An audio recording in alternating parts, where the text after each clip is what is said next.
Os valores de uma escola, eles não podem ser trabalhados de uma maneira de ensino direto. É ingenuidade a gente achar que eu consigo transmitir por meio de propostas de atividade, de uma maneira mais doutrinatória, valores. Os valores de uma escola geralmente se trabalham de uma maneira sistêmica, de 3 formas, né? A via pessoal, que é quando há estudo dos professores, estudo dos gestores, dos funcionários, de outras formas de se comunicar, de se relacionar, discutem que regras negociam ou não negociam, fazem contratos. Quando o professor se transforma, ele transforma a relação com os alunos. Uma outra via que se tem é o que a gente fala via institucional. A via institucional é quando essa escola, por exemplo, ela cria espaços de mediação de conflitos. Então, quando ela põe ou círculos restaurativos ou programas de mediação que valem para qualquer série, para qualquer aluno, para professor, para gestor.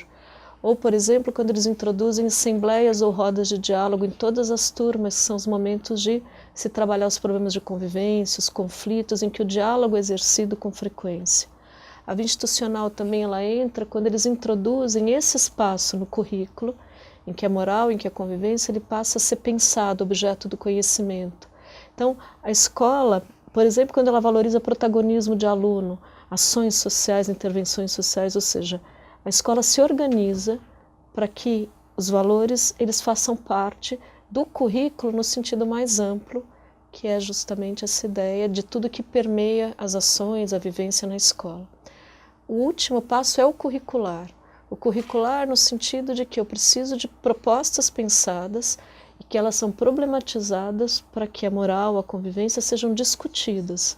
Então, por exemplo, um espaço em que, nessa disciplina, nesse momento, que se faça um projeto anti-bullying, em que se discuta as agressões virtuais, em que se trabalha a expressão de sentimentos, que se discuta os dilemas morais.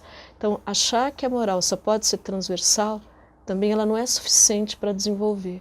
Então, um trabalho na escola, ele deveria contemplar todas essas dimensões no sentido de uma organização mais sistêmica desse trabalho. Elas têm buscado discutir a questão dos valores de uma maneira muito forte, de uma maneira muito intensa.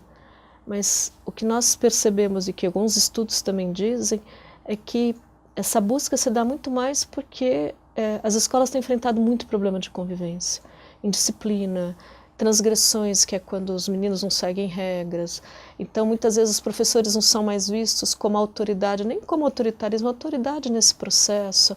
E diante dessas dificuldades, das próprias mudanças da sociedade pós-moderna, né, que as relações são mais horizontais, esses meninos, eles vivem muito mais a questão do presente. Então, essas mudanças, elas não cabem mais numa escola que não se transforma.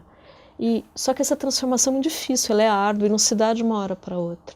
Então a gente percebe que a busca de discutir relação, convivência, o trabalho com valores, ela vem atrelada às dificuldades que estão enfrentando. O trabalho com valores não é para resolver problema de convivência, ele tem que ir muito além. Ele tem que formar pessoas autônomas, melhorar o bem-estar de todos, mas o que acontece é que ele pode ser porta de entrada para esse trabalho numa escola.